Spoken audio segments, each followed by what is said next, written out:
In Memphis, nothing comes easy, and that's exactly how we like it. This is a city built on hustle, on heart, on grit. And at Carway, our rides are built the same way. Tough, reliable, ready for the grind. No games, no gimmicks, just Memphis-style service. Real, honest, and built on trust. Where grit meets grind, you meet your next ride. Carway, grit, grind, and Pink Beetles.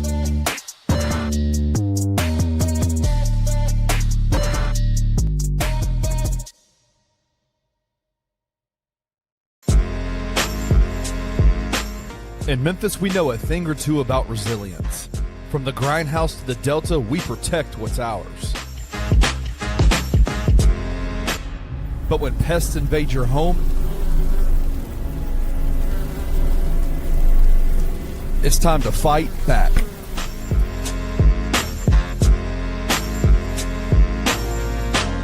Grade A Pest knows how to handle what crawls, flies, and bites. With local experience and guaranteed results. I'm Reggie with Grade A Pest Control. We service the Memphis metro area. That also includes DeSoto and Fayette County as well. Grade A Pest has the entire Mid-South covered. So if bugs and pests put you to the test, let Grade A solve your problem.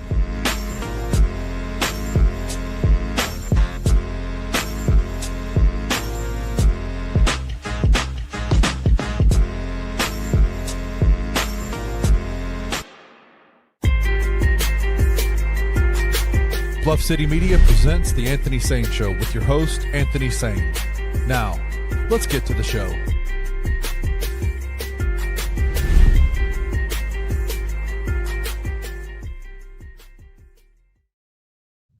What's going on, everybody? Welcome to the Anthony Sain Show. This is, of course, your host, Anthony Sain. I'm out here in beautiful Whitehaven, Tennessee. I look out my mirror, Kenny Stubblefield, and I can see Horn Lake, Mississippi. I do live in the suburbs of Horn Lake, Mississippi. Kenny Stubblefield is the owner of Bluff City Media. He also doubles as the producer of this show. Also doubles as my very good friend. He was one of the groomsmen at my wedding. It's an honor of a lifetime. As well, man. He is out there in the safest neighborhood and probably all of America, man. Updated stats that came out, you know what I mean? Yeah.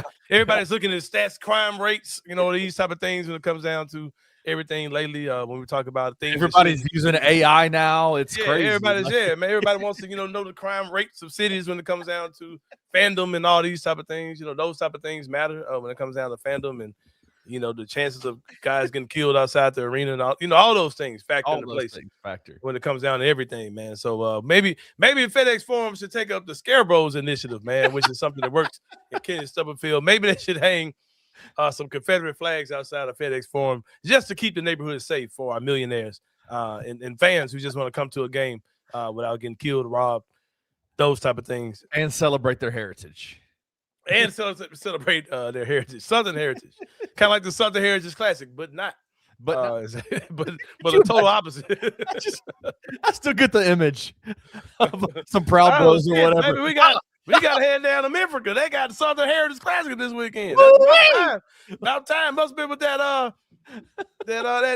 National Guard stuff, man. Yeah.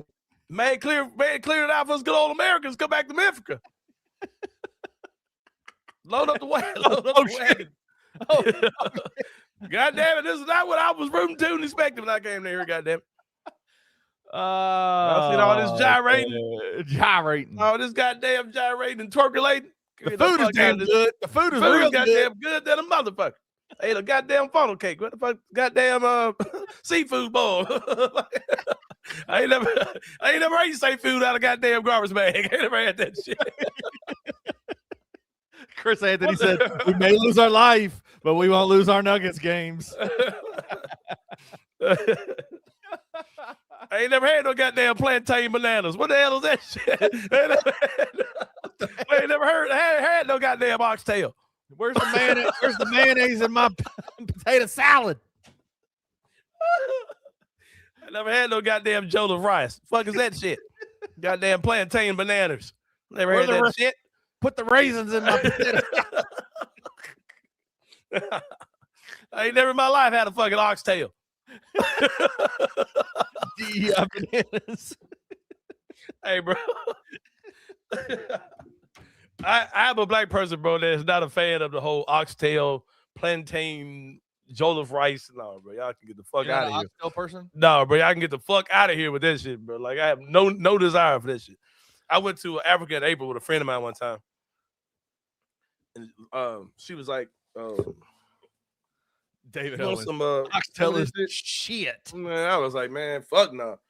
So this shit tastes like fucking regular, some fucking roast beef and rice, bro. That's all that shit tastes like. I was like, no, man, I'm straight, bro. Why the fuck would I want to stand outside hot as hell, Africa in April, fucking eating fucking some roast beef looking shit, some fucking rice and big ass carrots and fucking like this is fucking pot roast, bro. Why the fuck am I eating this, bro? He said, all right, Chet Holmgren. Like, bro, why the fuck am I eating this shit, bro? This is hot as fuck, fucking fried bananas and shit. Oxtail busted the hell. Nah, y'all niggas had that shit. That shit give fucking slavery to me. That shit does not fucking. That shit does not look good, bro. That shit look like fucking garbage, bro. Yeah, y'all, you and Mr. Tendenism, y'all can have that shit. Tendenism. Nah, I'm good on the oxtails, bro. That shit. Chet Holmgren being asked, "What's your favorite food?" He said, "Oxtails." He said that for real? Yes. Nah, I'm good, bro. That shit look good. There's nothing appealing about that shit. I don't know if that shit I was eating was oxtails or not, but I was like, bro, I'm not impressed by this, bro. Like, what? Why the fuck am I eating this, bro? I think that shit was oxtails, though. It was some. They had like some African food, some Caribbean food down there for African Acre. I was like, nah, bro, I'm good, man. I'm good, bro. That shit. I mixed that way. Lamb chops, all that fucking gamey tasting ass shit, bro. That shit. Yeah, I'm gonna let you niggas have that shit, bro. Yeah, y'all go ahead. Tell me about it, bro. Like, I don't think I would ever choose like lamb chops. Like, I'm not a lamb chops. I'm like, why would I eat lamb? Yeah, I know the pandemic, the world damn near ran out of shrimp when niggas got a hold of that shit, bro. Professor X says, I'm with you, saying same thing with chitlins. Hey, I hate to be the one to tell you. Why are your chitlins a chitlins, which is crazy. I eat the shit out with chitlins, but got the oxtail now. Would you ever go to, you know, they had chitlins over in China when I used to live there. I used to eat the shit out of those things. Shit. Did they had Louisiana hot sauce in that bitch? They did not have Louisiana hot sauce, but they also didn't clean out the chitlin. So it was gross. It was gross. Straight shit. You was eating the straight shit pipe with the shit still in the pipe. Shit in the pipe. That man said, hell, you eat banana pudding. Little kid, palate ass hell now, bro. Hold on. I eat some cookie pudding. Banana pudding, banana pudding fine. Now I won't sit up and eat a goddamn banana like Paul. I won't sit up and eat no banana like that. But I eat some goddamn banana pudding. Banana pudding is fire. What are you talking about? Yeah, man, y'all crazy. Just because I don't eat slave food, chitlins is slave food. Oxtail, I'm good. That just ain't my thing, bro. Yeah, no, that shit like it got a fucking fucking tendon in that motherfucker or some shit, bro. I'm straight. Jared said, try someone. I went to the black side of Amy's family. They didn't tell me what it was and just said, try it. Never again. What was it? Chitlins? Chitlins. Yeah. Damn, your wife be making chitlins, bro. God, they tell you make your boy a plate. Throw something to the side for your boy, man. Y'all niggas crazy. Niggas eat what they eat. Kadari says shit pipes is crazy. And the one thing, I don't eat no pipe still attached to no motherfucker. Yeah, I can say that. Hey, man. Come on, man. These motherfuckers literally be eating ass out here. I thought you eat ass. No, you know ass. No, I'm straight on that. Not on purpose, goddamn. On accident? Yeah, on accident. They ain't too far from each other. But I ain't never went in with the intention of saying I'm gonna eat some ass. Sometimes a oopsie happens. Right, exactly. I mean, hey, one is here, one is there. You get caught up in the game, you know. Sometimes you get caught up in it. I ain't never came in with laser light focus on the ass. Or no. Chris said it happens. I don't know. Yeah, it happens. Yeah, man. Man, we 9 minutes into this thing went off the haywire, went off the rails. It's all good, man. I love it. But speaking of laser light focus, man, Penny Hardaway and Ed Scott sat down before the media had a formal, media availability, man. You know what I mean? I saw people on Twitter talking about that people were mad at Gary Parrish because he got the interview first. I was like, who? Did you see that? I didn't see that. Like, Ed said that, and I was like, well, I will say this about Memphis media. There are people that will go to people and snitch or hate. When I had the infamous John Morant media day interaction with Ja that went viral and shit, there were people that came to the Grizzlies like mad that I did that. Like, they came to them about like who was that? Why do y'all let him back here? And that stuff happened. There is a lot of media snitching, but I didn't see anybody publicly saying it. Well, I can tell you exactly. You know what I mean? I can tell you the Daily Memphis and the Commercial Appeal clearly went to Ed Scott and said, "Why did you give Jeff Calkins, or why did you give Gary Parrish the interview?" That's how they. And I mean, listen, I like the individual guys that work for those organizations, but as a whole, those two entities are the biggest snitches in the entire media game in Memphis. Like they are the gatekeepers, if you will. So that's true. Right. Yeah, that's why I'm glad I don't play those games. Nah. With these folks, man. I do the fuck I want to do. And I don't even ask for media credentials, bro. And when I did have it, was like, yeah, I'll get one. Why not? Yeah, give me one. I'll go when I go to a game. That's why I don't do that I don't play that game, bro. I stay out of that lane, bro.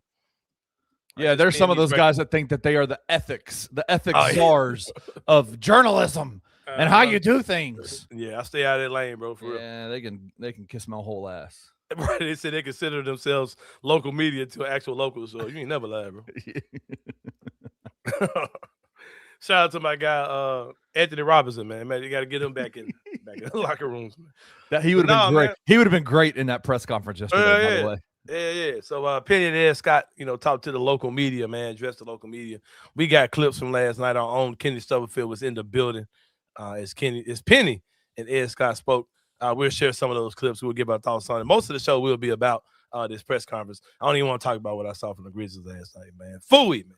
Man, buy humbug to this shit. Stop it. Buy humbug to this You cannot buy humbug that one. They look good as hell. This shit made me feel good because my thing is, like I've been telling people, I don't think this is going to be a long rebuild, bro. No. Like, especially if Ty Jerome comes back. We'll talk about that later on in the show, but that shit. 121 minutes, 118 points in the 121. And we talk about Isolo. Oh, they got this rookie coach don't know what he's doing. The man came in with a game plan to fucking to shut down Jokic with no bigs on the court, bro. So he had the most ever turnovers in any game ever in Jokic's career was last night when Taylor Hendricks when the Taylor Hendricks and Omax Prosper beat that ass the entire game. They played so well. Taylor Hendricks balled. He had 9 stocks last night. Dude, the player, bro. 9 stocks last night. Yeah, dude, the player. Yeah, give me that kid. I like him, man. As he gets more confidence on that ankle, gets that playing time. Because you remember he got hurt last year. He was all right. He was a rookie his first year. Got hurt his second year. This year he's getting playing time and confidence on that ankle, whatever. Dude, it was his leg. His leg. He broke his. He broke his leg. I thought he broke his ankle. No, he broke his leg. For real? Damn. I know this shit. Yeah, man. It's all good, bro. I love it. They're playing their ass off, like Chris said. They're playing their ass off. I hate that we won, but I'm not mad that we won, bro. Shout out to them, man, for sure. I mean, they lost to the Bulls. We thought that was going to be a win because the Bulls are tanking too. So it could have been a win, yeah. And then, long as we in that top 8, man. I just want to finish the season top 8 in the standings, and we'll kind of see where it goes from there. So I'm cool. Cool. We'll talk about that later on in the show. Sorry. I just skipped the whole segment. I'm used to doing Grizzlies first. All right. Ed Scott, Penny Hardaway. Let's play some clips. Let's talk about it. Let's get into it. What do you want to see first? We got a lot of clips we can play. It was a let me do this one first. We'll go Penny. We're prepared to make peace. Nope, that's the wrong one. Penny asking for help. Yeah, I think the vulnerability of just asking for help. I've been a guy that when I was in middle school and in high school and AAU, I did all the work. I had guys around me, but I was a offensive guy, a defensive guy. That's just what you do because I just love the game. So as a player, I had those responsibilities as a point guard to do pretty much the coach's job. My coach didn't have to work. I had to do all those things. So I think at some point during this season when I went to him, it was nothing that had to do with anybody else except for myself. Like, okay, I've been trying to do so much that it's fatiguing, and I'm missing things that I shouldn't miss, and that I need to get some help. And I think that's a good thing. You know, that eases all the ego out, no ego, and gives vulnerability to a guy that really wants to help me, who has helped me since he's been here. This administration has been there for me from day one to put me in a position to be successful. And I know that it's still on me because I'm paid to win games. So going to him, I knew that he was going to take that as, he's the type of guy that takes that as, I like that. I don't want you to try to do it by yourself. I'm here to help you. and that's why I went to him. Can I just say something real quick? Yeah, good. Kendarius says, I want to see a lot of backpedaling. I don't think he's talking about with us. I hope he's not talking about this show backpedaling on the statements we made about Penny Hardaway. Like, yeah, I really hope. Okay. Can't be. All right. He says, Kendarius also says the man asking for help is crazy. The organization been knowing it. Okay. Sorry. I got a little bit testy there because I was like, I hope he's not saying we need to backpedal. Because I like that. I like that he's asking for help. We're fucking 9 years in, bro. A decade.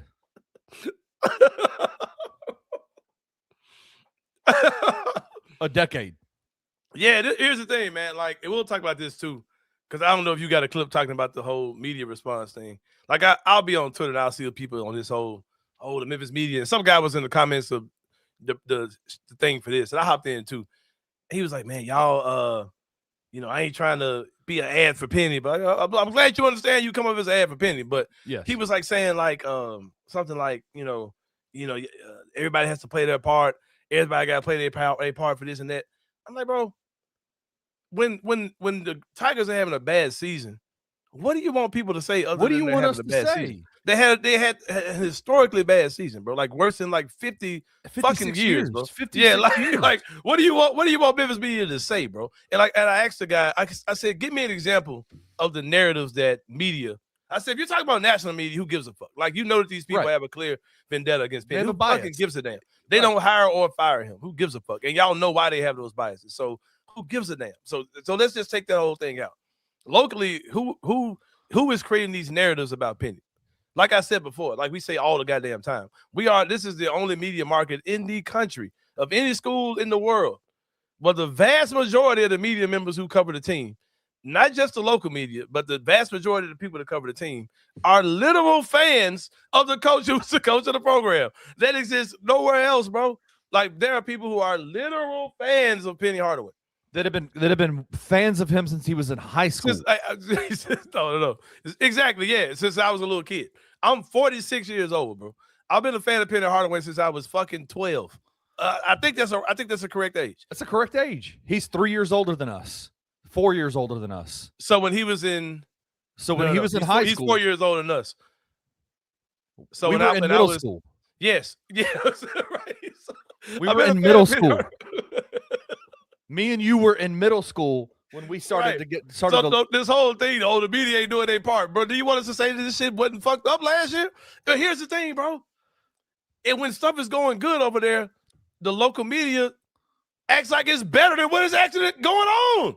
I don't think people understand how many times I've spoken to people outside this market, super excited about shit going on in Memphis. Like, bro, y'all really not like good, right? Like, I've had people tell me that shit. Like, I've had people have to bring me back down to earth about what they were doing last year when they were rolling.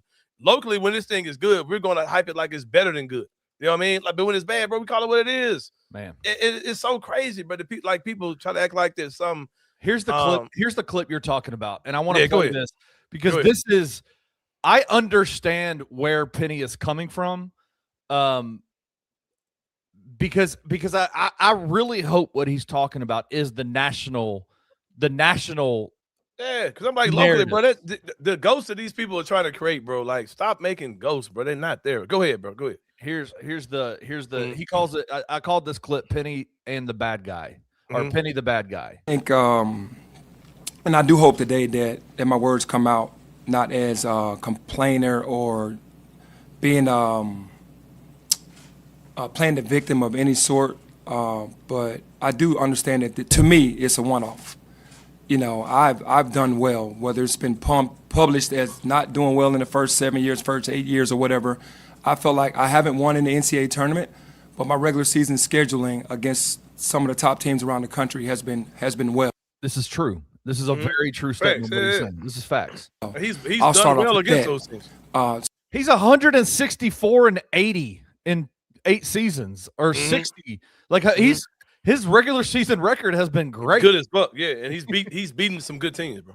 Yeah. So it was me just trying to really grind out this season. I felt like it was the best coaching job I've done, and the hardest coaching job I've done to just try to get 13. All right, let's talk about that statement. This is the best coaching job and the hardest coaching job. This has been kind of our very own Roman Cleary put out a tweet saying, talk about it being the best coaching job. In context, what do you think he's trying to say right there? Because clearly this is not the best coaching job he's done, right? Well, we're not playing these videos in the order that they were said. I don't think so, right?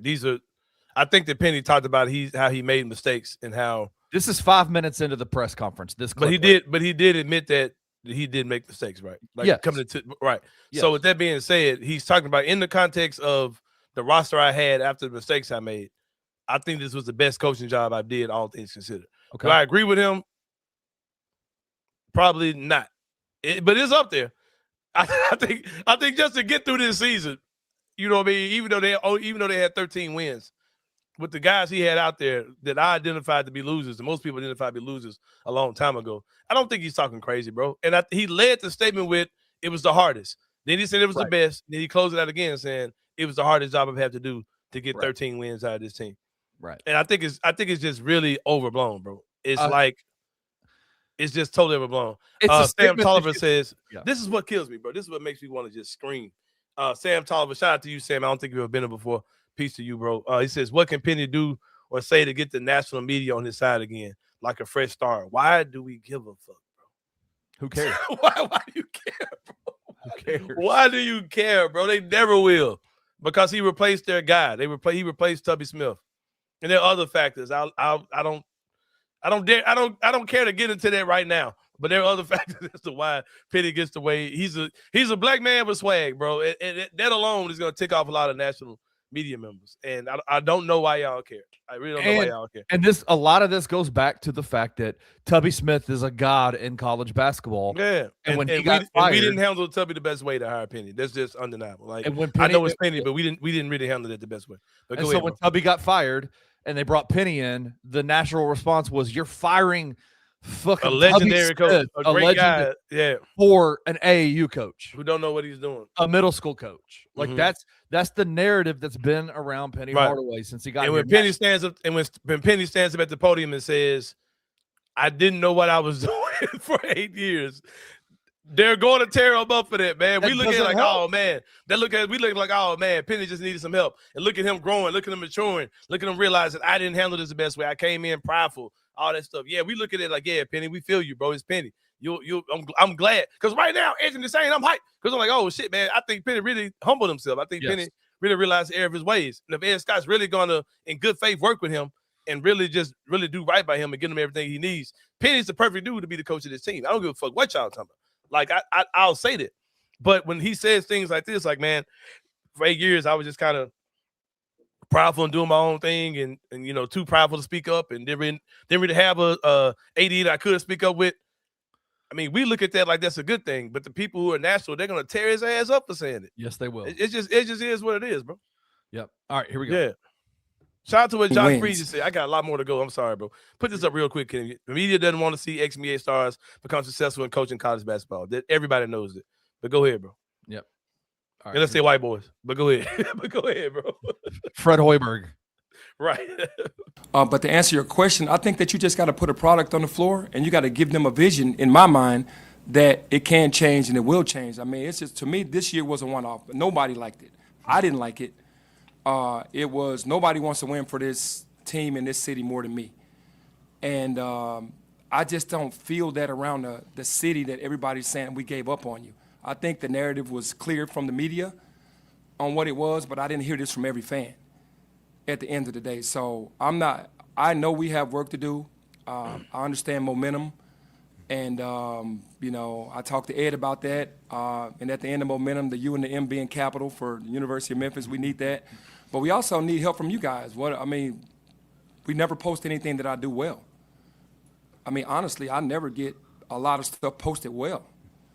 That's just not true, man. That's just not true. Like, what did he say? He said, I was reading comments. What did he say? No, he said, I don't get things posted that I do well.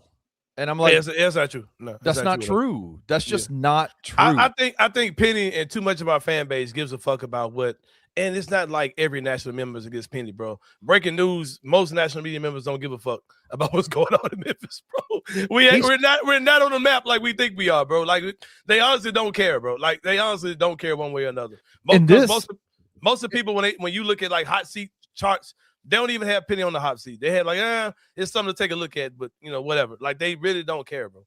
They don't care as much as we think they do. Like we're literally like creating a bunch of it's Jeff Goodman and maybe a couple other people, bro. It really ain't worth talking about. But go ahead, bro. Go ahead. I think in this clip, he's specifically talking about local media. He's not talking about that's crazy. That's crazy. That to me is absurd.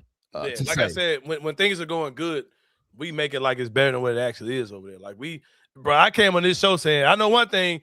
Penny's got a team that's going to scrap and fight every night. Remember that shit? Right?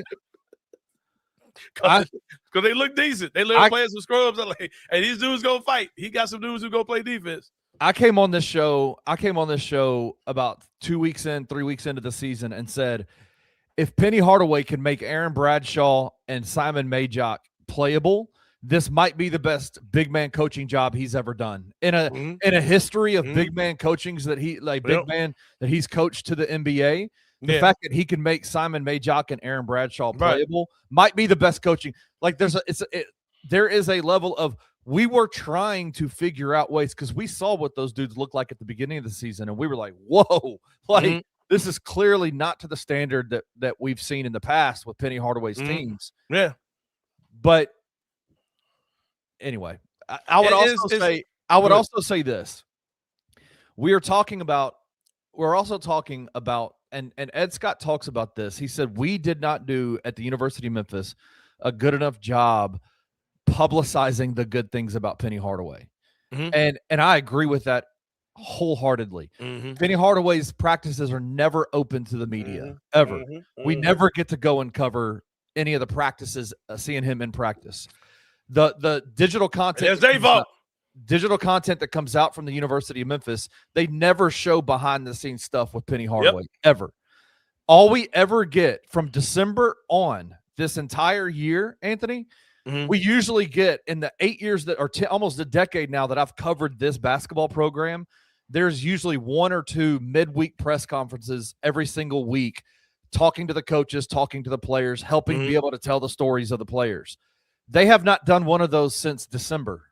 They have not, who? Hold on, who? Like name names. Not all local media means them well. Who? Say who don't, and give an example of what they said. And I'm not here to defend any of these motherfuckers because I think most of them lame as fuck. But I'm not going to allow. Like I'm not going to say I'm not going to allow. I don't want to hear people acting like Penny's some victim of people trying to destroy him because it's just not true, bro. Name them. If the people who don't mean them well, say who they are and say what they did. If it's Gary Parrish said, Gary's name has been brought up 100 times in this comment section already. That's one person. Gary said in one of his monologues about this whole situation, if this were any other coach, he would be gone. I was just about to say that. And Gary chooses not to have not to fully operate in the biases that we've given Penny because he's Penny. I said this forever. Because it's me, I'm going to say I want Penny to be the coach of their team, regardless of what they got going on. I'm gonna say, yeah, Penny needs to be the coach of the team. I don't really give a fuck what y'all are saying. That's all I got. I ain't gotta have no other logic to it. Cause like GP said, when you start trying to use logic, you go sound dumb because there's really no excuse. Right. Or it's really nothing you can say to justify Penny still being here. He said what you said. He said what you said. Gary came out and said, listen, and I don't know why we're defending Gary Parrish on Bluff City Media of all people, bro. Network. Like, but like I said, name the people, bro. Name the local media who's out to get Penny. How is he out to get Penny, bro? Explain it. How? He said John Martin. How? What is he doing? He doesn't have the same biases we have. We have if you can say that I'm judging Penny Hardaway like I would judge any other college basketball coach, you're lying, first of all. And just because that's what I'm saying. In a normal world, Penny would not have been here for 9 years, bro. He would not have made year 9. He would not have made year 9 a long time ago. He wouldn't have made year 9 when the violations and shit were coming. Yeah, but it's fucking Penny, so you had grace for him. And he called for dude's job. Kevin Brooks got upset a few minutes ago when I made fun of the fact that it's 8 years in, and he said roster turnover. He made a lot of mistakes. What could you do with the coaches Penny had to fire? NIL out of control, bro. You made the statement like he can't ask for help. What the hell? We ain't never seen XFL. Nobody said he can't ask for help. It's 8 years in. If it was anybody else, they'd be gone, bro. And I'm okay with saying it. And I'm okay with riding with that. Like, okay, yeah, bro, it's Penny. So we ain't gonna fucking fire him. 8 years in. Hey, it's Penny. He can ask for help whenever he wants, and he's gonna get it. Right. Like the bias is there. Like Right. Me and you have openly stated the bias. We have bias towards Penny Hardaway. And no, you tell me another situation. We probably can be able to get to all the clips, bro. We're a half hour to the show. Tell me another coaching situation where this happens, where you've got your boss you're sitting there having a fucking therapy session with your head coach where he's telling you all the mistakes he's made over the years. Well, Penny, we're gonna get you through this, bro. No, they fire you. Like that just don't happen, bro. This stuff is not normal, bro. All this stuff, well, we're gonna work together to get you everything you need. And I'm glad you admitted you have a problem and that you weren't doing these things the right way. No, bro, they would fire you. They would fire you, bro. It wouldn't come to this. And Ed Scott even said that I came to Penny like, basically, bro, I'm about to fire you. Like, show me a plan. Like, show me your plan, because if you don't have one, you're gone. We're going to take steps to get you out of here, because that's what it normally looks like, bro. Yeah. This shit don't happen nowhere else, man. Like, there's a understandable amount of grace for Penny because it is Penny Hardaway. I've said this a long time ago. The best case scenario for Memphis is for that man right there to be the coach until he gets tired of it, and we give him all the tools he needs to be great. Prop him up, treat him every way. But for a coach to basically tell you, for most of my time doing this, hey, I really didn't know what I was doing. No, he would have been gone. He wouldn't make year 8. He wouldn't make year 7. If you're getting NCAA violations and you're playing the kid that was under sanctions and said, oh, fuck this shit, we're going to do it anyway, he would have got fired. Nobody's picking on Penny, bro. Like, that's not happening, fam. That's not happening at all. That's just not happening, bro. And I think it's a fair thing to say that if Ed Scott had been his AD the whole time, we wouldn't be in this situation. He would have jumped in and took care of this shit a long time. 3 years in, 2 years in, 3 years in, it would have been a different situation. Penny Hardaway was not only did he have to deal with COVID, not only did he have to deal with NIL, the transfer portal, all those different kinds of things. Right. At the same time, he had an athletic department, an athletic director that was missing in action in every single way. Left Penny Hardaway to his own devices, right? Yeah, man. And it's Ed Scott's been here 18 months, and he literally, word for word, there's clips, and you can go on our YouTube channel and watch this entire press conference. He says, we have got to start acting like more of a professional organization, which is something I said on this show a few days ago, that this thing has been ran amateurishly for a long time. And now Ed Scott. I love this. I love this, bro. I ain't gonna hold you. I love this shit. Because Penn is the dude. He ain't gonna be like your boy, USF. You have a decent year, you got a new coach every year. Right. Or you got, what I mean? Teams come here, they get a little decent season and they roll. Penny is the dude, man. Like if they put the right stuff around him, Penny is the dude, man. Because he's still fucking Penny Hardaway. He still got draw. He knows what the fuck he's doing on the court. They gotta take some of his toys away for sure. Listen to this last part. This last part is really it's about a 5-minute long clip. I'll play the last part. Write what they want to write and put me in a position to make me look like I'm not a good person, I'm not a good coach. I don't make any excuses for what's happened, for what I've failed at, but I know I can come back from failure. I haven't made any excuses. I see everything that's being written, it doesn't bother me. But when it starts to affect how my character is being portrayed, I've been nothing but respectful to everybody. I don't go at anybody for writing anything. I'll let you do your job. I've never done that. And for me to see what's going on around the country, for guys to be praised for not making an NCAA tournament in 7 or 8 years and they get another year, for guys to have one NCAA tournament win and get a P4 job in 15 years, what's wrong with me? What have I done wrong? In my city, where everyone knows that I'm going to be here after. If I'm fired, I'm still going to be here fighting for this school, fighting for this city. Y'all might be gone. I'm going to be here. True. So why am I the bad guy? True. Yeah, that is true. They really just try. A lot of these people just, not John and not Gary. They're here. But like a lot of these guys who do cover this stuff, it's a stepping stone. They're not going to be here in a few years. There are guys that were part of the local media that aren't here anymore. That when they came to cover Penny Hardaway, literally made it their point. You remember the story? Gary Parrish told the story about wrote the story about Albert Means and the Alabama booster. Yeah, they were looking for their Albert Means story. They were looking for They saw a coach who they felt was green at what he was doing. They said, "Yeah, we're gonna catch him slipping because I don't really think he knows who." And we're gonna make our careers off this. Yeah, off of this dude. And guess what? They ain't here anymore. No more. And guess who's here? Penny Hardaway is still here. Come on, bro. Come on. And he's going to be here. And he said it. Even if I'm fired, I'm still going to be here working with this university, taking care of this university. With this shit. Like Dan said, that should scare y'all, man. Penny with help should look like a goddamn winner. Hell yeah, bro.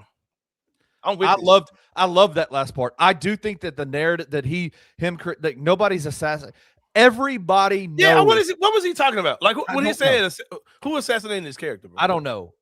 Everybody knows. There is not a single person that you can sit across from and say, is Penny Hardaway a good man? He is one of the best men in the world. Like, that dude is amazing. The work that he does is way before he was coach University of Memphis. That's why they changed. Because I had a conversation with fuck it. I'll say who had the conversation. Mark Giannotto had a conversation with Giannotto. He was like, "Oh man, Penny you can't do these things for a kid and move him to Memphis." And I said, Mark, let me pull you to the side, brother. I literally pulled him to the side. I said, bro, Penny been doing this shit way before he was coach University of Memphis, man. I can tell you stories of kids because they from the M and they play basketball that Penny has 1,000,000% taken care of since they were little kids, bro. And that's just what Penny does. That's what he's always done. You can't take that away from him, man. You can't try to act like this man some dirty ass coach, doing this stuff, man. When he's the coach of the team, Well, what I mean? I would ask Mark, did you get your Albert Means story? Oh shit! Did you get your Albert Means story? Get the fuck out of here, man. Get the fuck out of my city. Hey, bro. That's why we get pissed off, bro. Like, man, y'all ain't for the. I know too many of these dudes, like, for real, bro. Like, ain't nobody just gonna sit there and say, like, now I'll say this, man. Shout out to my guy Roman. Roman's a kid, bro. Roman's like 20 years old. Roman knows Penny as the coach for the University of Memphis. He has no memory of him dunking on Patrick Ewing, the know passes to Shaq, the touch passes. He don't know about none of that. Like, he ain't never seen him with the Memphis State jersey with the Converse. You know what I'm saying? He don't know nothing about all that, bro. He ain't never seen all that. So Roman, he gonna do what he do. He a kid. But I don't think Roman. He ain't coming at the man on no crazy shit, bro. That was not what he was. He was not doing a crazy shit thing there, saying that comment. That, as I've said on this show numerous times, when you have a microphone in front of your face all the time, you're going to say things. You're going to misspeak. You're going to say things that aren't right. It happens all the time. Anthony and I do it all the time. Man, who you telling? Now, the title of the show is called Chat GTG, which is the best work you've ever done. We got to get to this. Bro. Come on, man. I know we're running good, man. We good, bro. Like, I hope everybody that's watching this, before we move on to the actual stuff that they're doing to help Penny Hardaway, I hope everybody walks away from this show knowing Anthony and I, the rest of Bluff City Media, we want this to work. Yeah, baby, want this. I don't want to see nobody else there, bro. I don't want to see nobody else in that seat, bro. But I'm also not gonna act like this shit was sweet. This shit was not sweet, bro. And I'm encouraged. Nothing about this shit sweet at all. I'm encouraged by this. Like, I'm encouraged by what by this whole press conference. Like, I walked out of there going, that was one of the most emotionally raw, intense press conferences I've ever been a part of.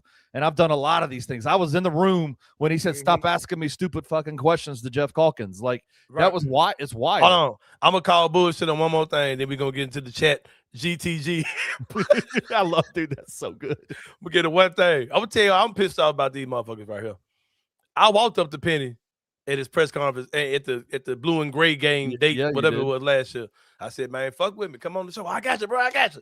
You hit up this person. I hit up that person. Guess what? I saw that person out. And so I said, you know what? It's people like me that fuck with y'all, but y'all don't fuck with us. Right. But y'all run to these other motherfuckers, but y'all don't fuck with people who really fuck with y'all and let y'all come in and get y'all shit off. I ain't gonna come in and kiss your ass, but I'm gonna let you get your shit off. You know what I'm saying? Ed Scott, same shit. But y'all talk bad about the local media, but the ones that y'all say on y'all ass is who y'all run to. And if I know Ed Scott watches everything that everybody puts out. Ed Scott, if you're listening to this, I know you probably are. Boy, man. T.A. light skin, man. T.A. Hold on. I'm something got that. You know what I'm saying? Ed with the team light skin got that. I'll say this to Ed Scott. We have asked for opportunities to talk with you and Penny Hardaway for years. Man, and getting fed beans with a spoon. And have never, ever, ever been, it has never been agreed to, ever. Uh-huh. And if those things aren't hitting your desk, you need to talk to your SIDs. Yeah, man. I done reached out to everybody. Every channel they done told me to do. Ed Scott hit me up on Twitter. Yeah, man, hit up all that. Seen him at the person, shook hands with him, gave the black man handshake and everything. But y'all don't fuck. I guess we ain't big enough for you motherfuckers. We fuck with y'all, bro. We fuck with y'all. You cuss too much, apparently. I cuss too much, bro. You cuss too much for YouTube and you cuss too much for Ed Scott. Hey, man, fuck it. I just cuss too motherfucking much there, man. All right, so here's one of the things, and this is getting bagged on, and I don't understand why. This is one of the things that they're talking about doing to help Penny Hardaway. Hey, Elon Musk, GM. Here it is. Things we're doing to help them is we're working with a professor on campus to automate some things. I think with the 14-day portal window, we learned it with football with Coach Huff, right? And then talking with Penny about what he needs. Tim Duncan is taking the lead on it for me. I went to the provost and said, I need you to hook me up with a professor who understands automation, AI. Part of our goal is to take the portal, right, and be able to cull it down to what Penny's looking for, right? So I said, tell me what you're looking for your 3 guy. I need a 3-and-D guy. I need somebody 6'6" to 6'7" who shoots 40% from 3. Their plus minus got to be X, Y, and Z. You heard him talk about it. He doesn't have enough time to do all of those things. And so we're working with a professor. Actually, they're meeting tomorrow, right, at 3 o'clock. 3:30 to sit down and show Penny the first iteration of this, because he told me what he needed, and then I went and found somebody who can be that resource for him. So hopefully it'll take, let's say, just for example purposes, it'll take 150 guys, whittle it down to 10, and then Penny can then look at those 10. I think the other thing we talked about that you didn't mention, and I'm going to mention it if you don't mind, is we got to assess the mental makeup of our players better. Right? I mean, look, we were picked first in the league, so it wasn't just Penny that thought he had a great team. It was also the other coaches in the league.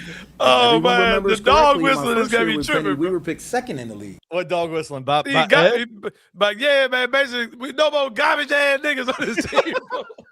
Get the loser, man. On the GP show, he said our bodies weren't good. Like, he hated this last team. Hey, man. Which was great because we had bulletin board material. No more slow ass dudes. No more slow ass niggas, man. Second. No more so slow. This year you picked slow. first. People think you got a lot of talent in the locker room, right?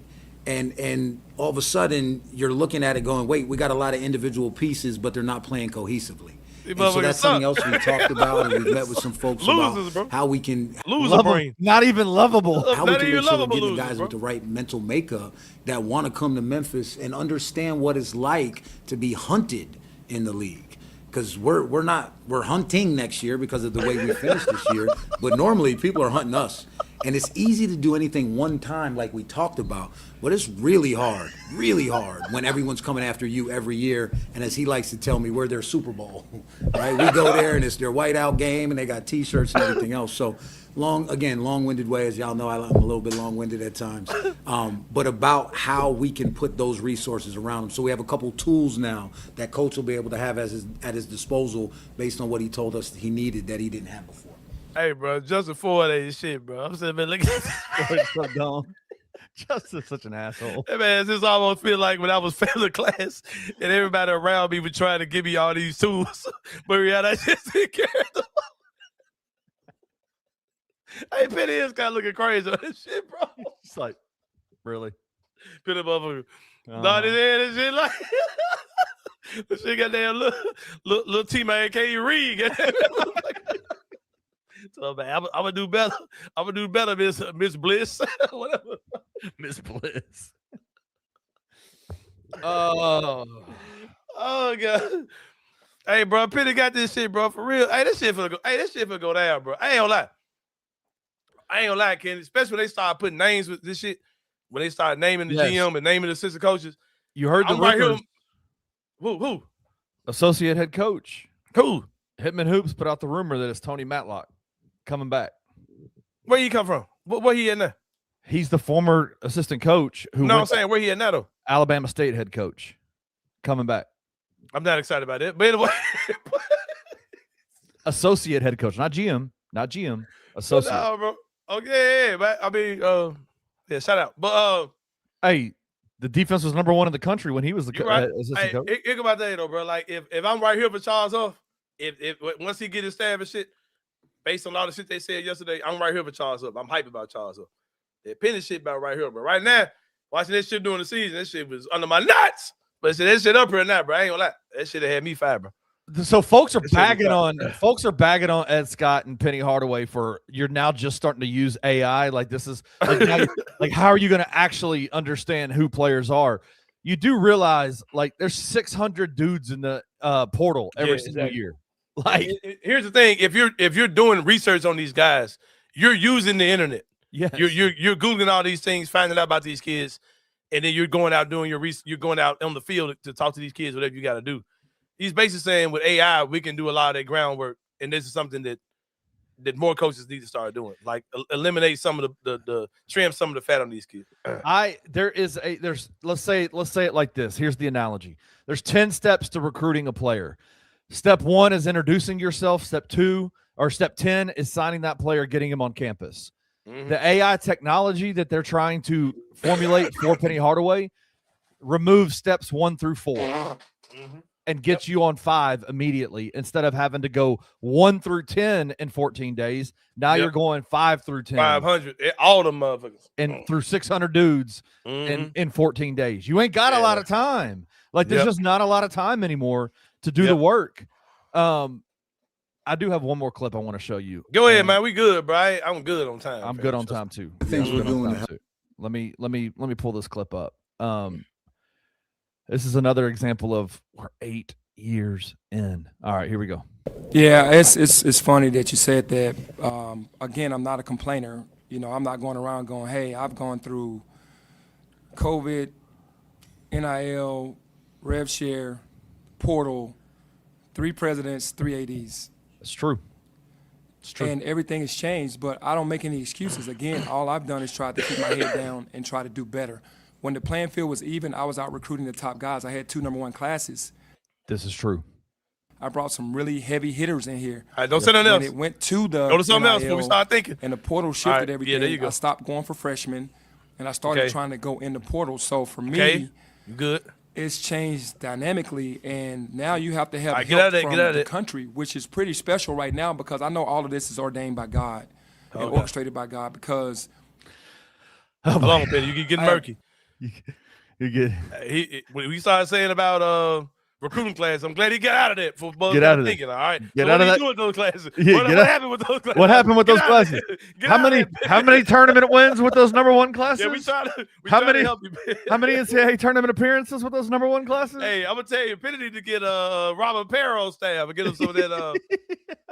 Talk about AI. So they take stop it. Put a ubiquity chip in his neck. Oh shit! Oh. 250 text messages in my phone with outpouring names of guys that are in the portal or that could help us win. And it's like everybody saw this year and then saw what's happened to me.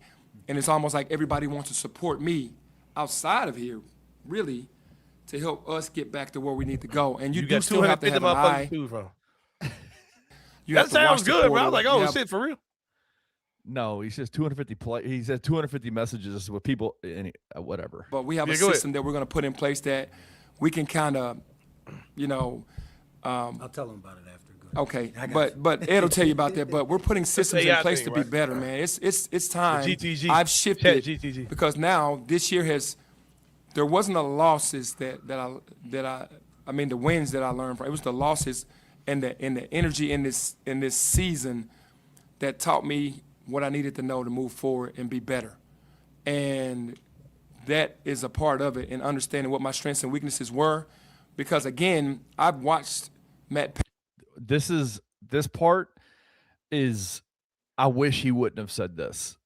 Like, all right, this come on, part, Painter stand outside of a huddle and someone else draw his plays up while he stood outside of the huddle on offense and defense, and that really freaked me out. This is why the John Martins and the Gary Parrish like, do we really need to keep this guy? Like, this you is have to understand crazy. that, man. Yeah, it's crazy to say that, bro. I'm watching Arkansas, or I'm watching these top coaches that have these guys that have just taken that off their place, and I'm watching that in the huddles going, wow. Like, I thought that every coach did offense. Every coach did defense. That's how dumb to the fact I was about college basketball. I just basically came in grinding. And through my ignorance of what I thought this was about, just grind, I haven't allowed enough people to help. And that's where I faltered. And now it's time for me to really be in a position. I'm in a position now where I almost lose my job because I just haven't come to the grips of this is the business of basketball. This is what's changed. This is what you have to do. And then now you can really just be great at this one thing and not have to do everything. Because I came from the middle school, grassroots, high school, where I did everything. So, again, that's not an excuse for anything that's happened to me. I don't want to sound like I'm pushing anything off on anybody else. It's just what has happened to me. And it's way different because I was in a great position when it was about let's go recruit mano a mano. Yeah. All right. Kenny, while you were playing that clip, Kenny, I did some work. I have a soft version, a soft launch of the Chat GTG software. I have that already, and I threw some stuff out too. I'm trying to help Penny, bro. Hey, I'm trying to. Hey, he said the media gotta help, so goddamn it, I'm trying to do my goddamn part with Chat GTG over here, Kenny. First, it started telling me. I asked for a list, right? What players are? This is what I asked. I said, who are some of the worst players in college basketball that you think maybe look at the end of the transfer portal, right? This says, Angela, I'm gonna keep it real with you. There isn't a clean public list of worst players that are in the transfer portal. Coaches beat even analytics sites don't frame it like that.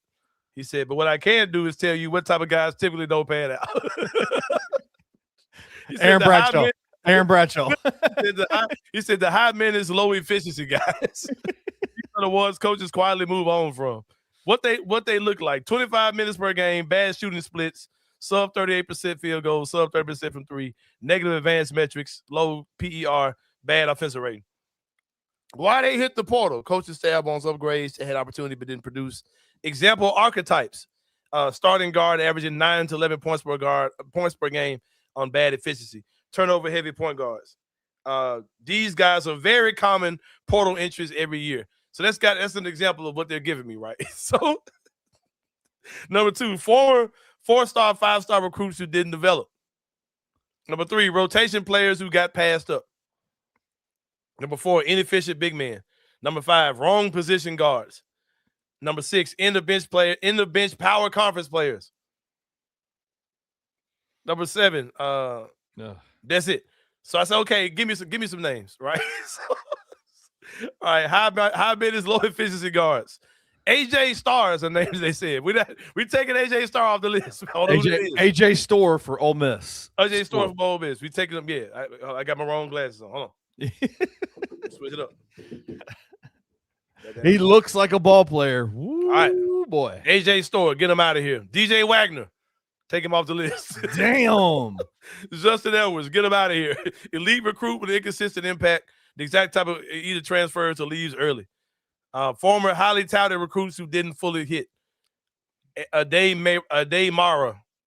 Mookie Cook. That's another name that they gave. Rotation players getting recruited over. El Marco Jackson. JJ Taylor. Who played for Memphis. Tweener or miscast guards. Day Ames. Jared McCain. Jared McCain's in the NBA. He's not available. It's a soft version, man. Can we go get him? Can we go get Jared McCain to play for the Grizzlies or the Tigers next year? I'll take that. Oh man, bigs who don't fit. Right, bigs who don't fit modern pace. Ernest Uday Jr., a traditional big, limited offensive versatility, already transferred, common profile, and favor air. Developmental big, inconsistent role. These are frequent portal entries. That's hilarious, bro. But yeah, I can go deeper if y'all like. Stay away from all those guys. Those guys. Hey. I do have a early prototype of the Chat GTG that bro. I'm telling you right now, I am publicly. We are branding they need to do some kicks to it, man, because they got to do some kicks to it, man, because it told us don't go get Jared McCain, so we're still working on it, man.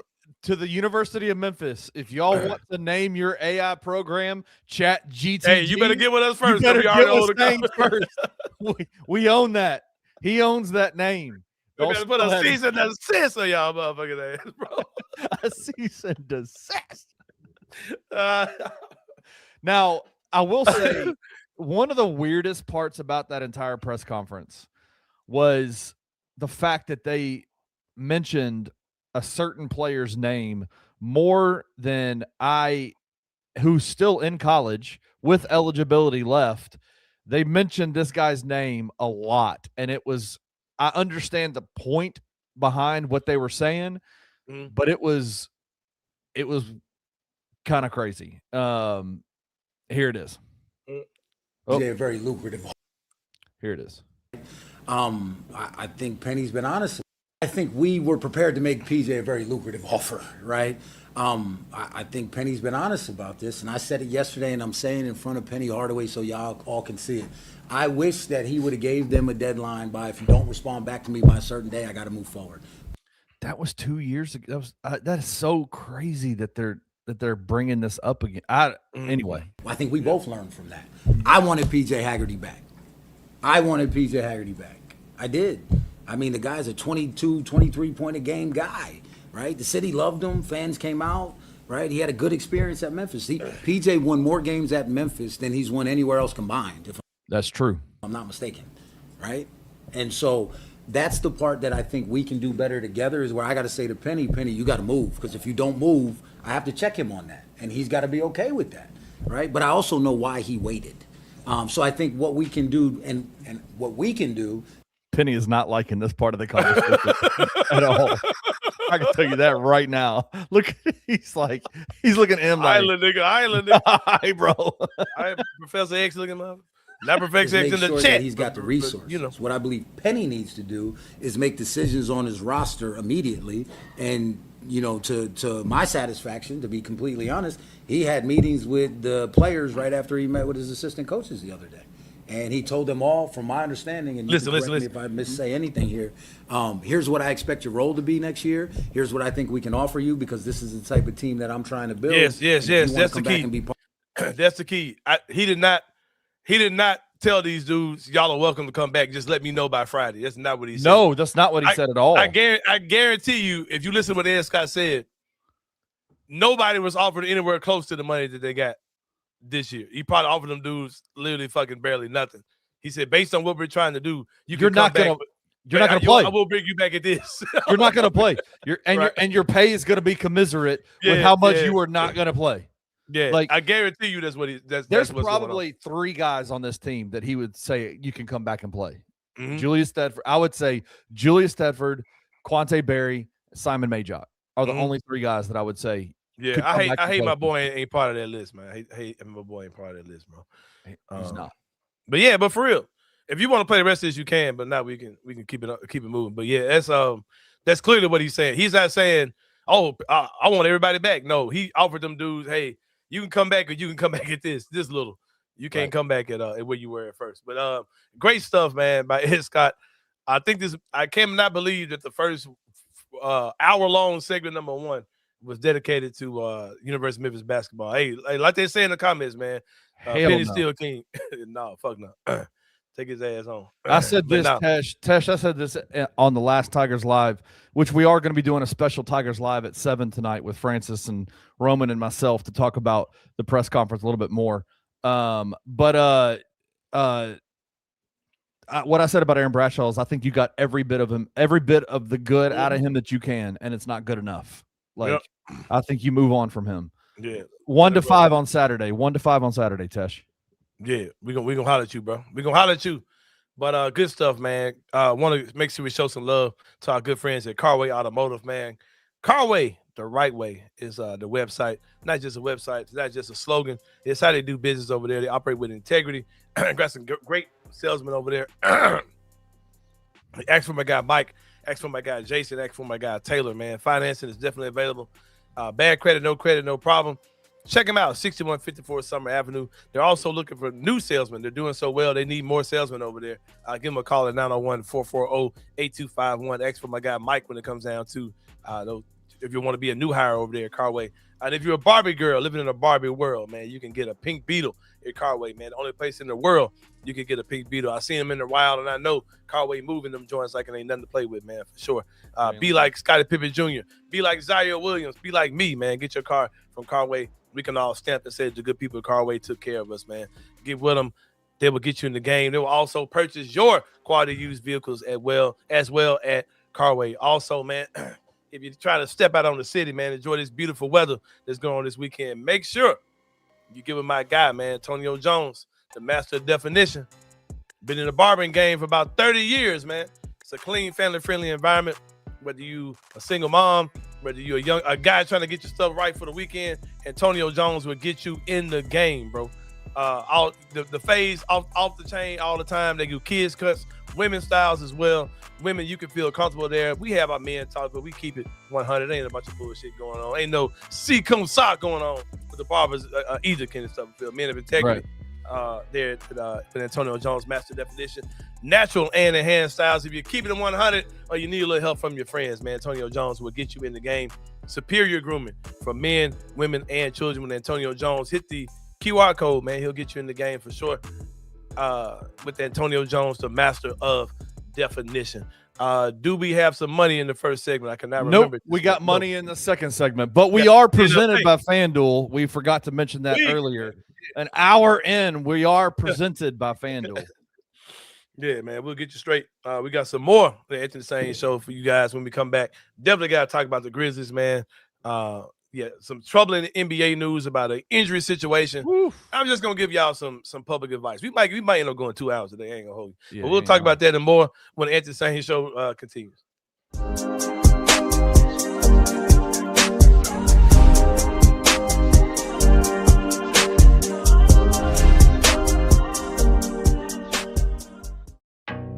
Some dreams don't just come true, they come with 4 paws.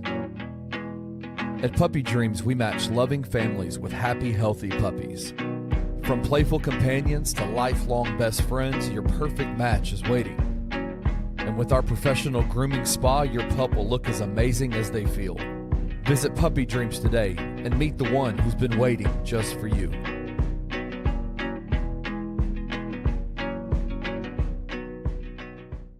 I have been super encouraged on GG Jackson. Yes. Despite the tank, and I feel like I've been right on GG a lot.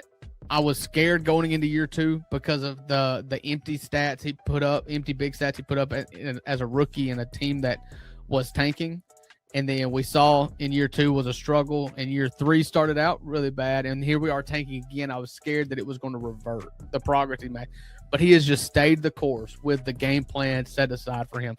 It is all downhill. It's all physical. He's trying to touch the rim every single time he gets into the paint. Exactly what you need from GG. Like when you were looking to find out like who the cornerstones of your next generation are going to be, you need a guy who can close. You need somebody who's going to come into the fourth quarter and be like, forget all the other stuff that happened. Forget everything in the first 3 quarters. Yes, I wasn't efficient, but now it's my turn. Like, I'm going to put the hammer, the nail into this coffin, and we're going to go home with a win. Tune into the post-game bounce live on the Bluff City Media YouTube channel immediately after every Memphis Grizzlies game for instant reactions and breakdowns.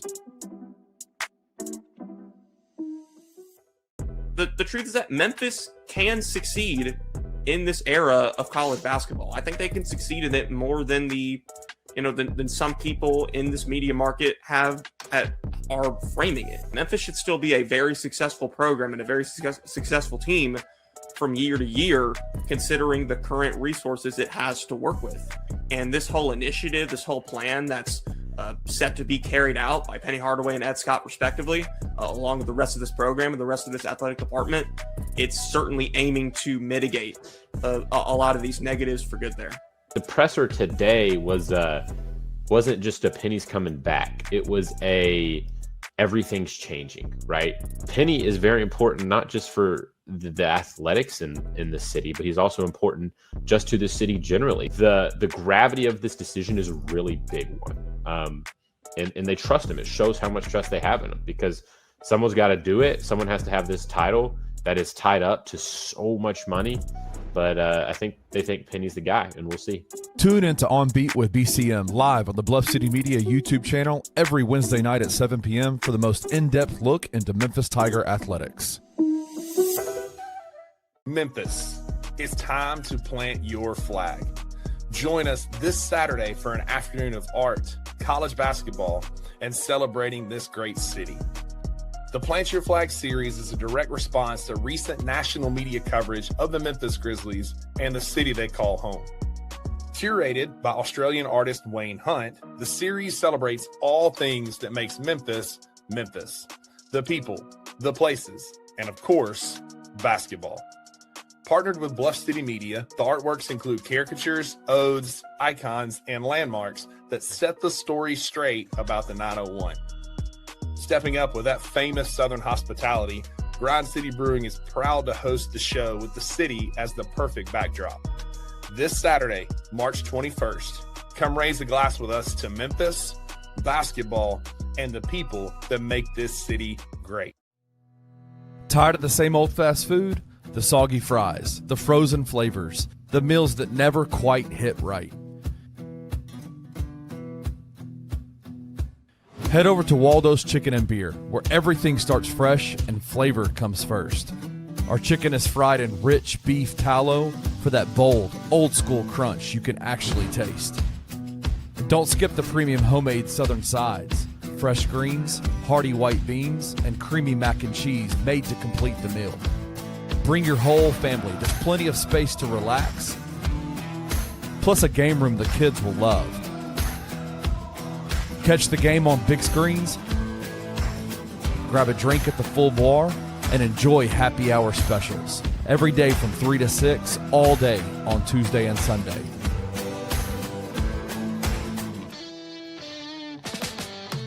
Waldo's Chicken and Beer. Real food, real flavor, made from scratch.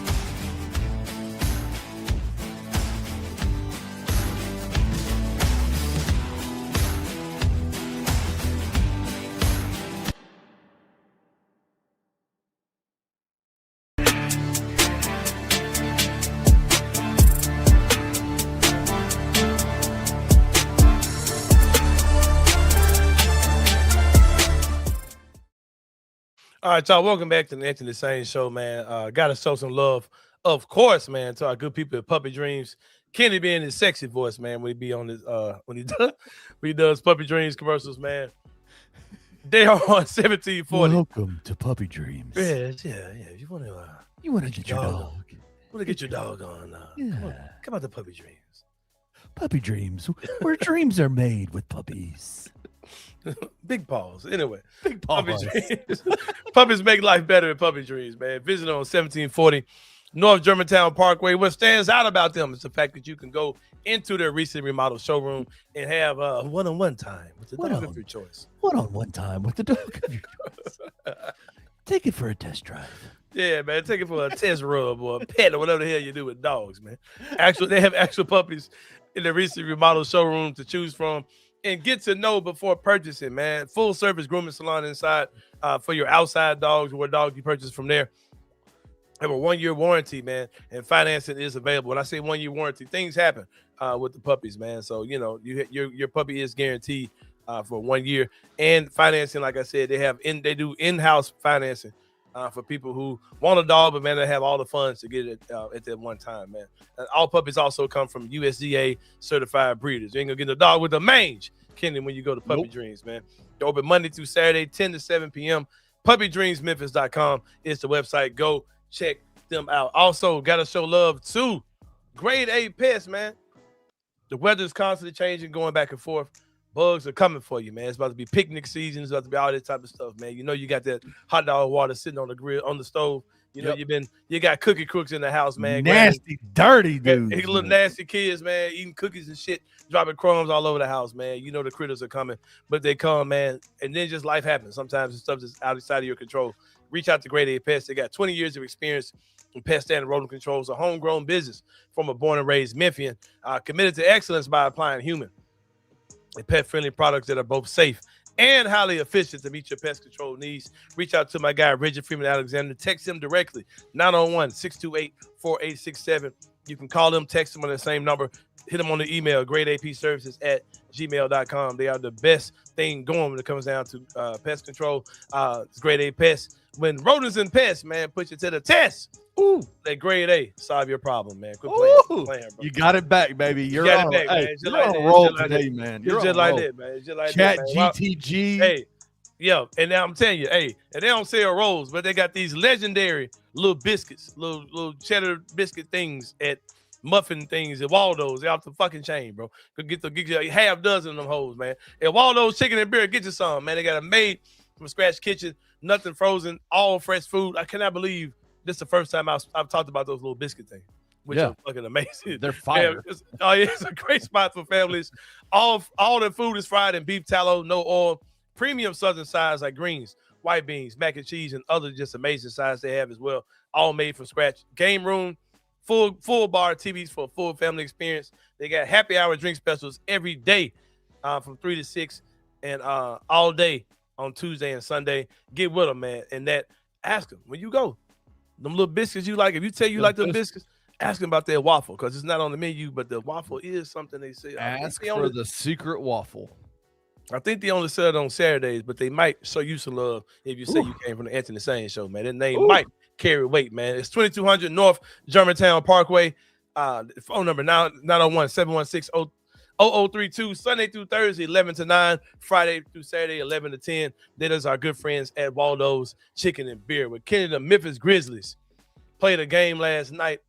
We're going to talk about that in the three-pointer where we talk about three things going on in the world of sports. The man said just ask for a blue waffle, man. Something wrong with Justin Ford. Been around too many goddamn white women, man. You just it's crazy ass shit. That motherfucker crazy, bro. What he say? Man said just don't ask for a blue waffle when you go. Man, fucking crazy. Justin's crazy, man. I like this side of it. All I ever see of Justin is him on the baseline taking pictures, and he's so professional and so whatever. I love in the comment section. That dude's hilarious. Some of the coldest images that you know of the Memphis Grizzlies, Justin Ford took them joints, bro. The image of Job with the grill, that was a Justin Ford picture, bro. What is a lot of people don't even know that shit. What is a blue waffle? No, this man look that nasty ass shit up. Oh God, Jesus Christ! Exactly, bro. Lord, Justin. Yeah, man. Pause. But the Grizzlies played a game last night. They won a game last night. Man. They beat the Nuggets on call 12 night. My guy Ty Jerome was looking like a beast. Man, please, bro. I ain't gonna lie. We did all this talk about guards, right? Whew. You got a pretty good one already on the roster, man. That I would not mind seeing that dude being your starting PG if you decide to move on from Ja. Hey, Tyler's good. He's so man. Nasty, man. He's so good. Dude's fucking hooping, man. That man averaging like 20 points a game this season. You know, 20 minutes, 20 points a game. I mean, just man. Yeah, shout out to him. I'm not mad, bro. These are good things. You want to see this team be able to go against a team like the Nuggets who are in the middle of a playoff race and beat their ass, bro. Beat them dudes. And it's not like they got out to some hot shooting streak and they got up 20 in Denver. We barely hung on. Right? Yeah, like we just gotta beat them. Like it was a close game. It was we were up by I think no more than like 10 or something like that, and we just beat them. We just out there and beat them, man. And it just was what it was, man. And I think it was a good win. Deke Giroux getting 20 minutes in the game, like it's just I keep saying the quiet part out loud, man. You can say what you want about Tomas Isolo. That man shit looks good, and that shit works, bro. And you can, hey, I'm telling you. If he gets some more dudes out there, and it's time to really play some ball, they may be looking like a play-in playoff team next year. That's just my thing, bro. I mean, I don't think this, just because John and Jaren ain't here, don't mean that we ain't got dudes that can cook. Like I think we could be a very fun team as soon as next year. But they did have a fun promotion last night, called 12 night.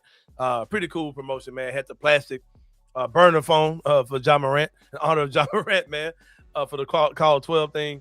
Also, Dawn Montgomery on Twitter. I don't know if you know who she is. She's a media member for one thing. She covers the Dub as well as other sports things. She's very independent, but she also is very sexually liberated. What? She don't give a fuck, bro. Should I Google her?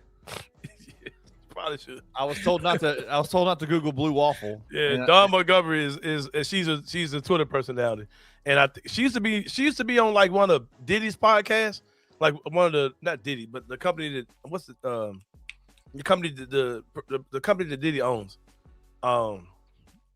Fuck man, the publication that he owned where they did the comments, they did the Versus podcast. No, they do the y'all know what I'm talking about, bro. But she used to work for them, I think. And she's talked about how she got away from there because things started getting weird. And she's worked for Revolt Media. Thank you, Professor. Yeah. But anyway, bro, she said, so Memphis could drop. I forgot. I hadn't really thought about this. I'm not going to say that I really even 100% knew either. But she was like, call 12 is like what you say when the police are around. Like you say, you call 12 to let people know 12 is here. It's like Memphis could do this anti-police life, but Atlanta can't have wings. Oh, that's good. That's good. I like that. For the fucking burner phone, right? That's pretty good. That's pretty good. But she was joking though, right? But yeah, she's you know what I'm talking about, bro, because I've shared some of her tweets like this lady really don't give a fuck, bro. Like she's hardworking journalist out there, hardworking content creator in the sports world, man. But yeah, the Grizzlies did get a win last night. You can't lose them all, Kenny. You can't lose them all. You can't lose them all, bro. I never put the connection together that call 12 actually is like you do a call 12 when when the popo is around. But go ahead. I just think it's so. I loved what I saw out of them last night, and I know it doesn't help the tank. I know it doesn't help with draft position, but it makes you feel good about the future, bro. It makes you feel good about what they have. I liked what I saw out of Cedric Coward last night. I liked what I saw out of Taylor Hendricks. I think the revelation to me is Omax Prosper. I love how he plays basketball, and I really do think. No matter what this team looks like at the end, like at the beginning of next year, whoever they have draft-wise, free agency trades, whatever, I still think Omax is going to get some minutes next year. He's just for sure. He's a guy that comes in and just fucks shit up when he's out there. For sure. And I love it. For sure. So yeah, man, moving on. Number 2, man. Let me get into a different mode on this one, man. I got some things to say to this, man. Yeah, Draymond Green dropped a video. I haven't watched this video. I've seen. You want to see the video? I've seen like what the quotes from it, but I haven't watched it. Stuff is just dumb to me, bro. But we'll talk about that. Play the video and we'll jump into it. As opposed to going Memphis more than once, and just do Memphis. Just do everybody a favor and move that team to Nashville. There's no great hotels in Memphis. I love the people of Memphis. They are incredible. Shout out to the people of Memphis. I love them. But just from an NBA standpoint, man, like there's not a sauna or a hot tub in sight. Nowhere. Not at the gym, not at a spa, not at a hotel, nothing. Not in sight. So the NBA either need to send that to Nashville so they can have proper facilities, or even better, the NBA, it should be mandatory that teams have at least a hot tub and cold tub, but probably a sauna in their visiting locker room. Like, it should be mandatory. It should be mandatory that all the seats in the NBA are higher up. These things should be mandatory, but also get Memphis the hell out of Memphis and send them to Nashville. Like, come on. Like, do the right thing, people. It's a reason the Tennessee Titans are in Nashville. Do the right thing. He's fucking trolling, bro. I hate Draymond. He's such a troll. Man is such a fucking dickhead, bro. The man just ain't got no hot tub, sauna, nothing. They ain't got shit like, bro. Oh, I love the people, though. You know what I'm saying? Yeah, but fuck the people when I take their team out of there, you know what I'm saying? So we can live this NBA life and style, man. Like, fuck Draymond, bro. It's just not true what he's saying, number one. That's not true. Right. It's just a bunch of nothingness, bro. But because we understand the implications of if they uproot this team from here, that would be horrible. It would destroy this city, bro. Like there's undeniable. Not just from a sports standpoint. It would destroy the city. It would hurt us, big time. And shout out to damn, man. Key Glock for saying the same shit on Twitter. Like, nah, bro, it'll fuck Memphis up if that shit happen, bro. But like I said, he's trolling. Like, I hadn't seen it when I watched it again, but that literally was not even worth talking about. But I do want to talk about this. I got that as the background of this. But the topic says responding to race-driven rhetoric, right? Y'all, we have to be smarter and don't waste energy. Don't waste your words. You only got so much breath in your body, man. You only got so many words you can say, so many words you can type, so much motion in your fingers, man. A lot of this stuff that we respond to, check these people pages, man. Yeah, it's some racist idiot 9 times out of 10, and that's what pisses me off about people like Draymond. Shout out to my guy. Can't think of his name, man. Fuck, I can't think of his name, but he jumps in the comments a lot. Really smart dude on Twitter, man. He said, "Bro, what bothers me about stuff that Draymond does or these other guys do, Stephen A. Smith, whoever these guys, when they say these things about Memphis, you're not talking about just a small market city. Like this ain't Tupelo, Mississippi, bro. This ain't Hattiesburg. This ain't fucking Little Rock, Arkansas, or fucking some hick town somewhere. This is a predominantly black city in the United States with working class people there, and you're taking these shots at that city, not thinking about the impact that it has on those. Like all these markets y'all can talk about. Y'all sit up here and don't think about the fact that, bro, you're a black man, a successful black man in America, but you're sitting on a city that is predominantly black, and also is a small market. And like you're talking about some hick town, bro. You know what I mean? That's what these guys do. Because the way they describe Memphis, you're talking about you make us hillbillies and you make us gangsters at the same time. Like you're talking about, it ain't safe, it's wild there, but then you act like we're just some, like podunk town, baby ass town. Yeah. And I think all this stuff is trash, bro. Like that's the part that bothers me. And then I always say this all the time, bro. If you want to know if you're on the wrong side of a comment on social media, go look at who's co-signing you, bro. 100%. Like, when you're saying that type of stuff, and all these fucking evil ass people are co-signing you, you're probably on the very wrong side, and you probably need to change your stance, bro.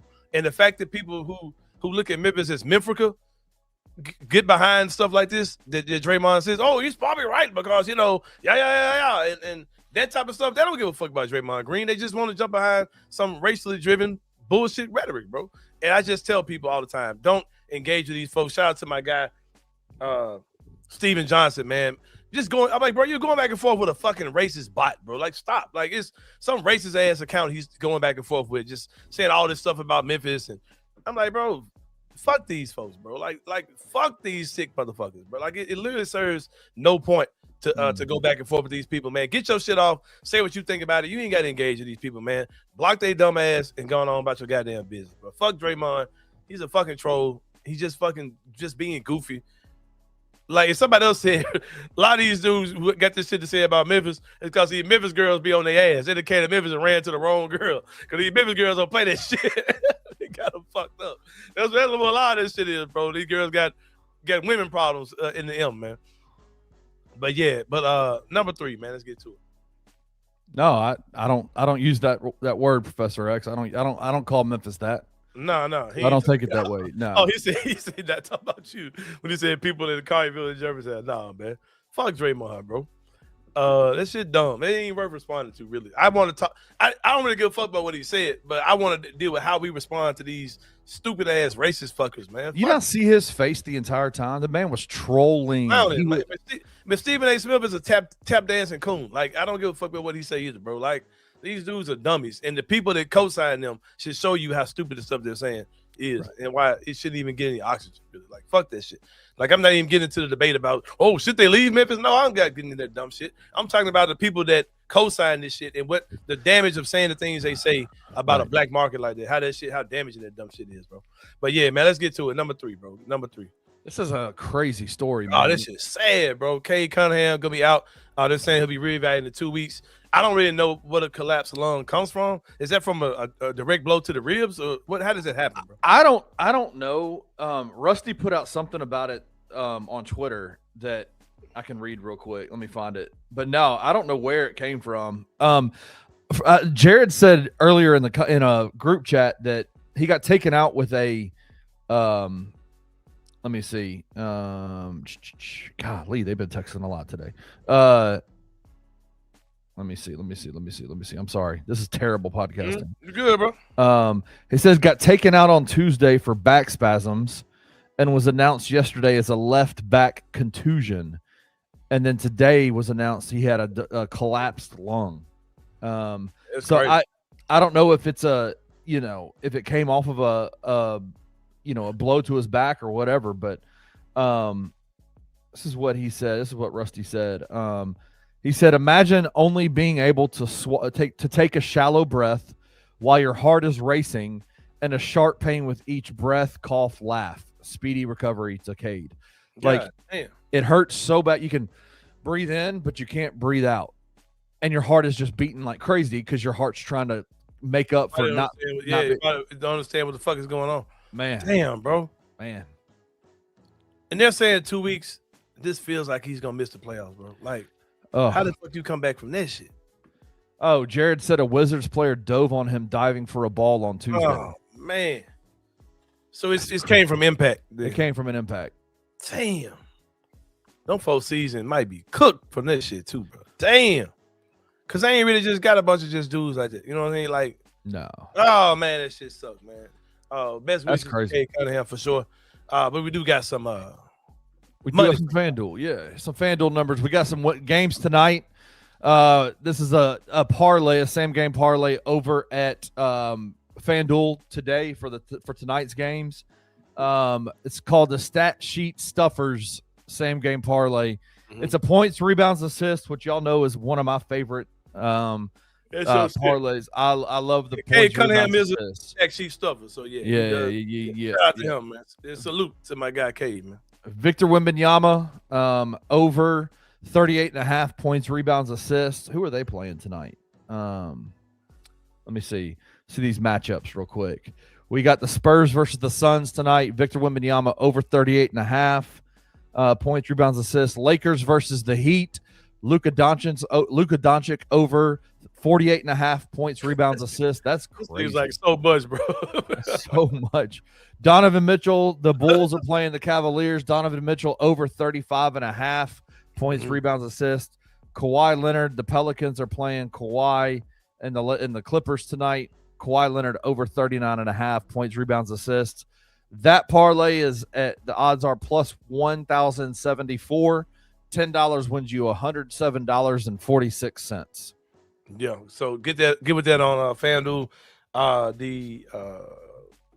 The Duke Blue Devils are losing right now, 28-19 to Siena.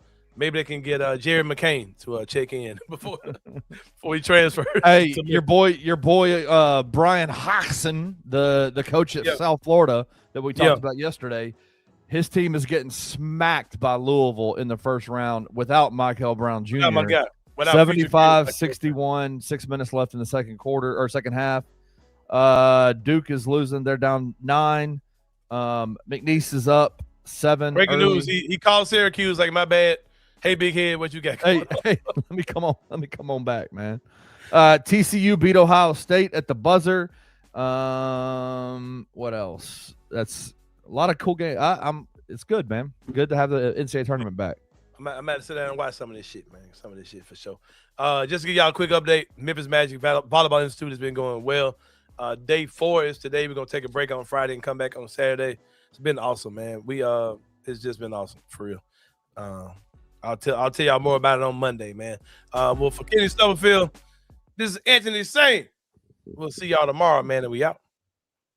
Thank you for listening to the Anthony Sain Show. If you enjoyed this episode, leave a rating and a review wherever you download your podcasts. Also, like and subscribe to the Bluff City Media YouTube page. We'll see you back here next time.